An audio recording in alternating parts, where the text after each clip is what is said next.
Vale, bueno, por supuesto que urge legislar en materia de nepotismo. El problema aquí con la iniciativa que se ha presentado es doble. Primero, la falta de integralidad y segundo, la falta de diálogo con la oposición, porque las reformas electorales históricamente, acuérdense la de 77, que permitió la pluralidad en el Congreso mexicano, la de 1990 que creó al IFE, la de 96 que le dio plena autonomía al IFE, inclusive la de 2014 que se aprobó por una amplia mayoría de más del 85% en aquel entonces de la Cámara de Diputados, fueron reformas que se discutieron primero de manera integral todos los temas a la vez, no fragmentadas, y segundo, en un diálogo con la oposición, porque son las reglas del juego, las reglas del proceso electoral que no solamente le van a aplicar al oficialismo, sino que también le van a aplicar a la oposición. Y eso no tiene esta reforma que han planteado. Primero, no es integral, inclusive están hablando de que van a mandar otra parte para septiembre, y eso nos parece muy grave. Y lo segundo es que se queda francamente corta, y esto lo quiero subrayar. Se queda corta en muchos sentidos.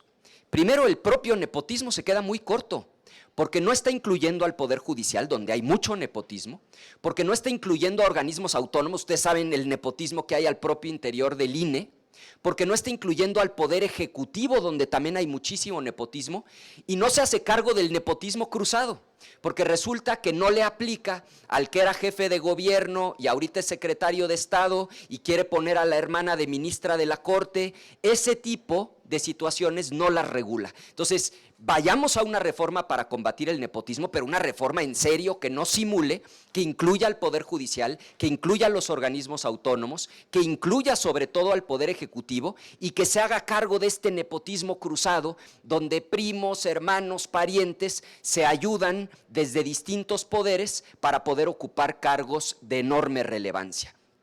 Entonces, claro que hace falta una reforma, pero la que han planteado se queda definitivamente corta. Y el segundo dato en el que se queda corta, el principal problema hoy del sistema electoral mexicano no lo aborda la reforma.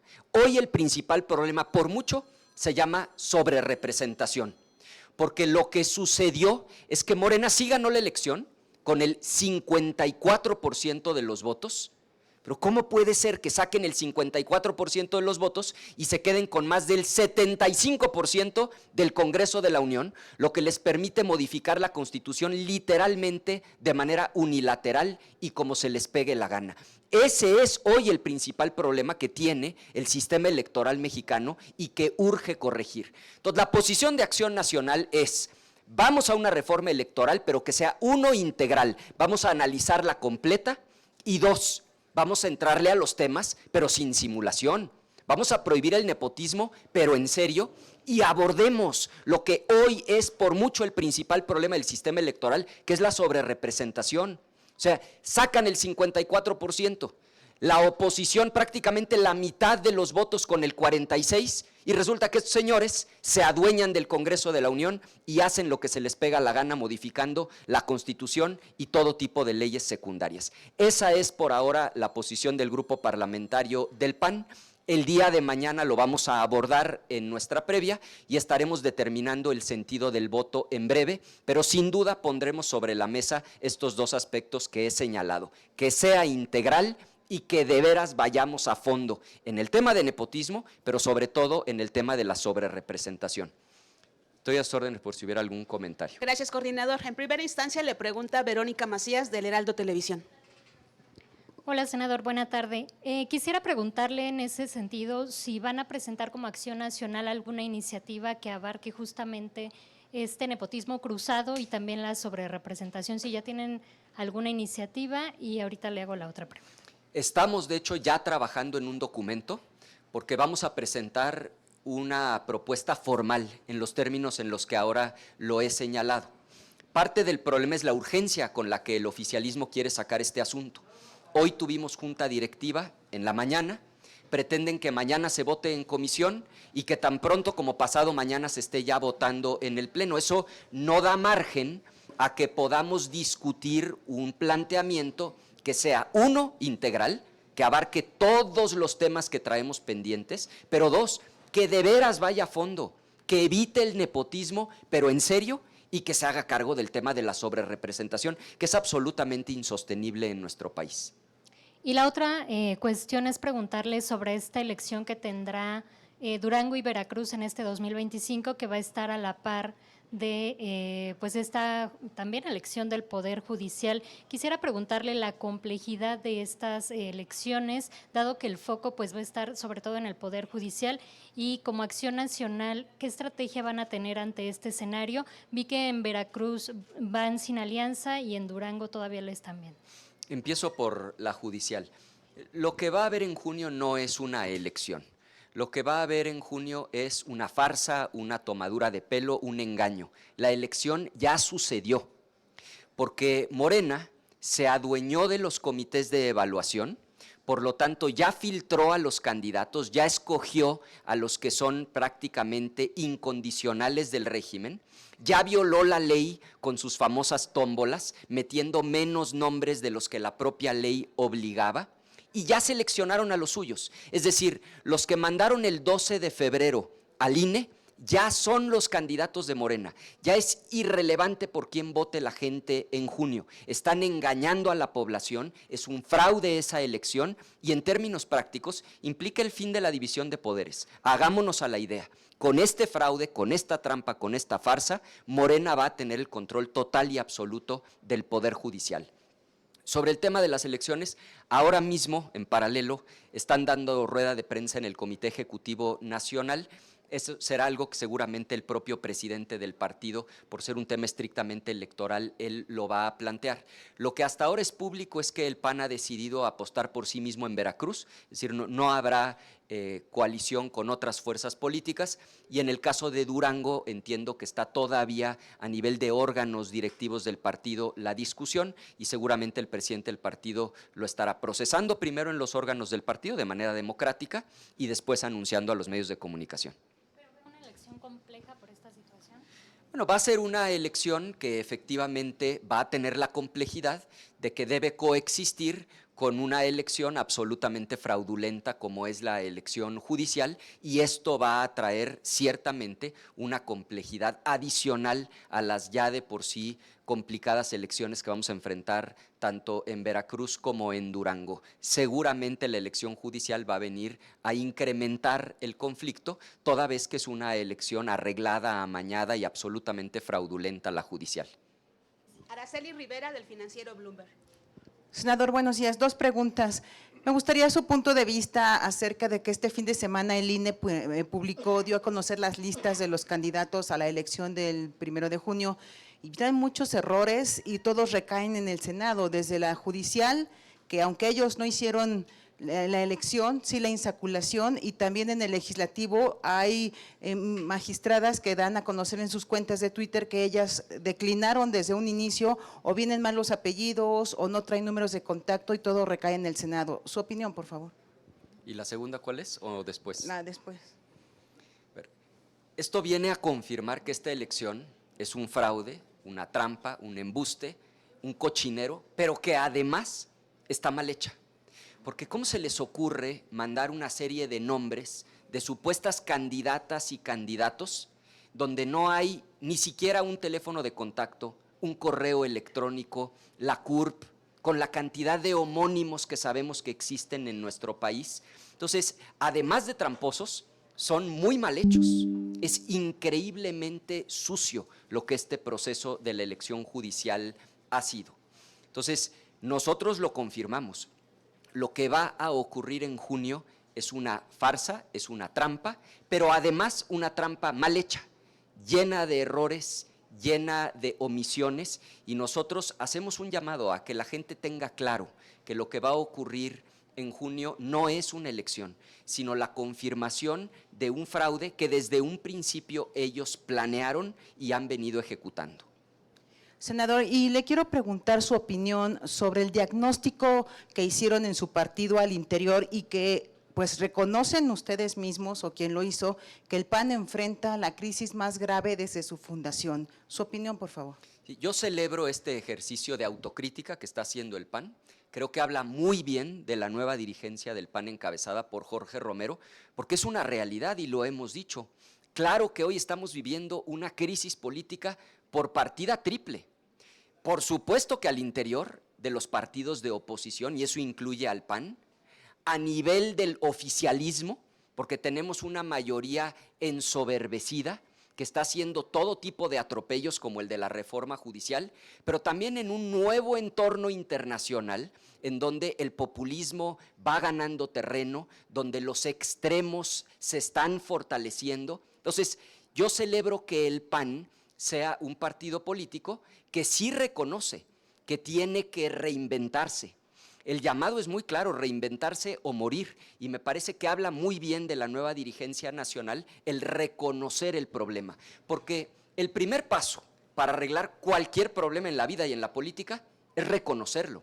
Y a partir de reconocer los problemas es que se puede diseñar una estrategia eficaz. Yo confío en que el PAN va a salir de esta reflexión con una franca reinvención para llegar unidos, fuertes, a las elecciones de 2027, de 2030, y que podamos estar al servicio de la gente, que el PAN le sea útil a los ciudadanos, y para eso, sin duda, el PAN se tiene que renovar, se tiene que reinventar, y yo celebro que el PAN, sin temor, esté reconociendo sus problemas. Félix Muñiz, de Punto Aéreo. Gracias, senador. Buenas tardes a todos. Preguntarte en el primer tema que expones, ¿no es una batalla perdida como por la mayoría que tiene Morena? Yo sé que está bien si no la sobrerepresentación, que es ilegal, pero ¿cómo hacerles entender? Bueno, por su mayoría la van a aplicar, entonces ese sería un tema. Muy buen punto. Nosotros vamos a cumplir con nuestra responsabilidad, que es poner sobre la mesa, por escrito, una propuesta. Porque lo que no se vale es simular. ¿Quieren una reforma electoral? Vamos a una reforma electoral, pero que sea integral y que sea de a de veras y a fondo.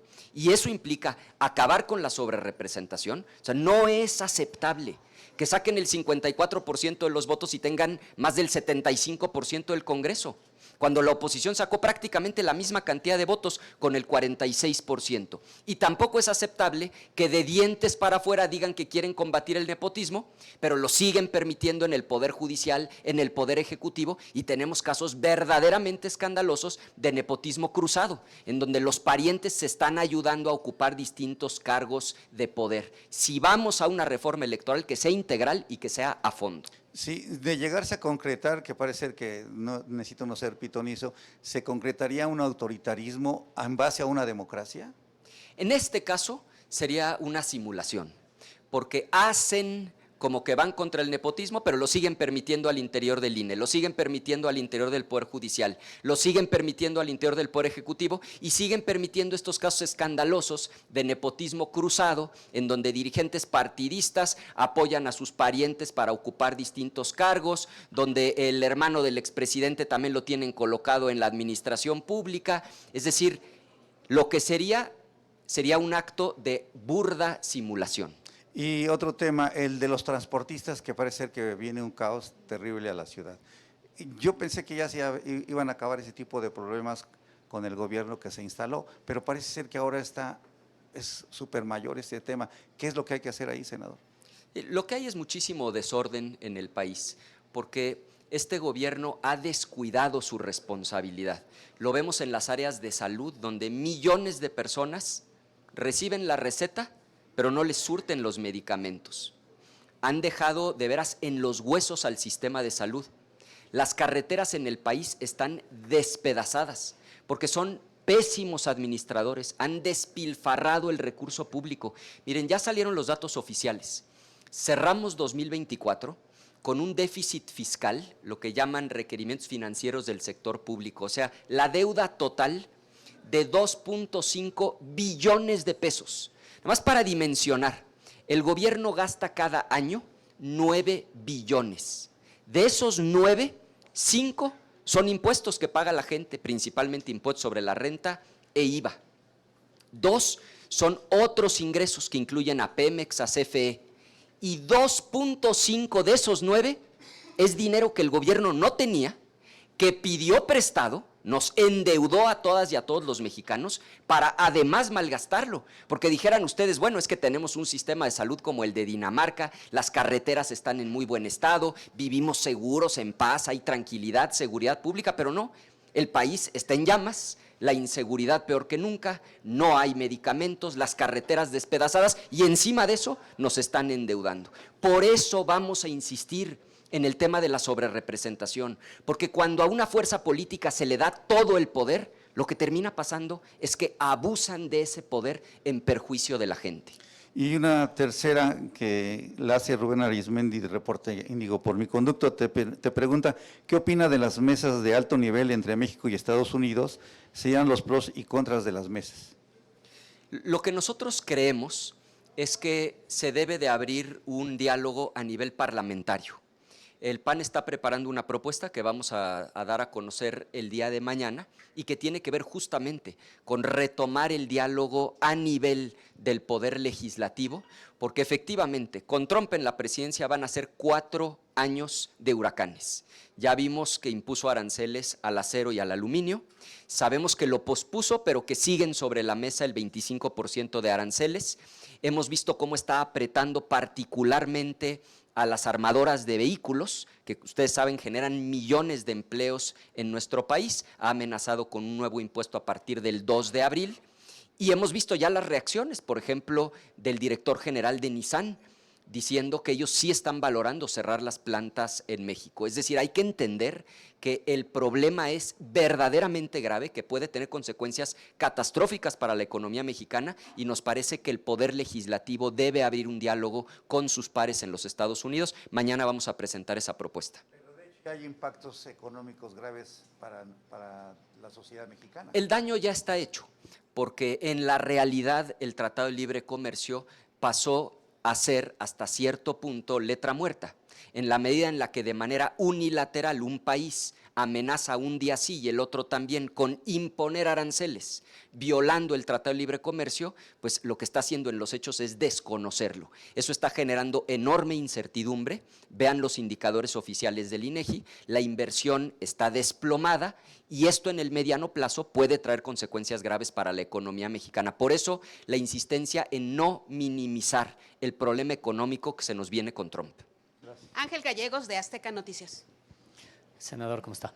Quería preguntarle, hablando de simulaciones y de trampas, la semana pasada Gerardo Fernández Noroña anunció que mañana vendría la dirigencia de Morena a credencializar, a sumar militantes de Morena aquí en las instalaciones del Senado.